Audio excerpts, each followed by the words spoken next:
আগের সপ্তাহেই অনেক দিন বাদে ঘুরে দাঁড়িয়েছে জি বাংলার জনপ্রিয় ধারাবাহিক পরিণীতা। টিআরপি তালিকায় আবার প্রতিপক্ষ ধারাবাহিককে পরাস্ত করেছে। আবার কি টপার হবে পরিণীতা? যখন এই উজ্জ্বল সম্ভাবনা দেখতে পেয়েছিল দর্শক, তখন ধারাবাহিকটি ছেড়ে দিলেন অন্যতম প্রধান অভিনেতা।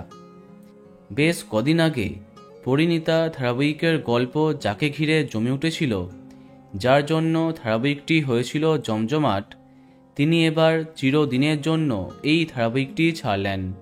অভিনেতা অনিন্দ্য চ্যাটার্জি অর্থাৎ ধারাবাহিকের প্রধান খলনায়ক তুর্য বিদায় নিলেন। আর কোনোদিনও তার কামব্যাক হবে না। সম্প্রতি নিজের সামাজিক মাধ্যমে দীর্ঘ পোস্ট করলেন অভিনেতা, যার মাধ্যমে তিনি জানান আর এই ধারাবাহিকে কাজ করবেন না তিনি। হয়তো নতুন কোনো চরিত্রে অন্য কোনো ধারাবাহিকে তাকে দেখবে দর্শক, তবে তিনি তার নিজের দায়িত্ব সুষ্ঠুভাবে পালন করবার চেষ্টা করেছেন।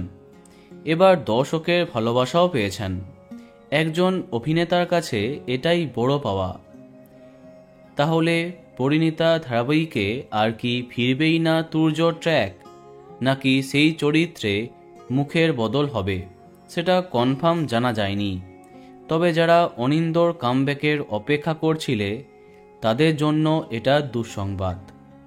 তো বন্ধুরা, ভিডিওটি এইটুকুই। বাংলা বিনোদন জগতের অন্যান্য আরও খবর পেতে সাবস্ক্রাইব কারেন্ট পজ। ধন্যবাদ।